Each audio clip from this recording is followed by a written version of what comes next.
નમસ્કાર ખેડૂત મિત્રો, આજે આપણે નગોળ ગામમાં ધર્મેશભાઈ પટેલ એમના ખેતરે ઊભા છે.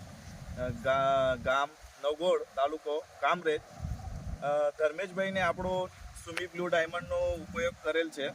હવે આપણે ધર્મેશભાઈને જ પૂછીએ છીએ કે સુમી બ્લુ ડાયમંડ નાખ્યા પછી એમને કયા કયા બેનિફિટ થયા છે અને કયો ફાયદો થયો છે એમના ક્રોપમાં નાખીને.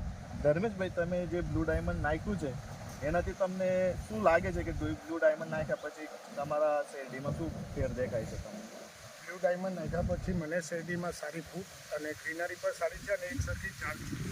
અને ખેડૂત મિત્રોને હું ભલામણ કરું છું કે તમે પણ સુમિતોનું બ્લુ ડાયમંડ યુઝ કરો તો ઘણું સારું રહેશે.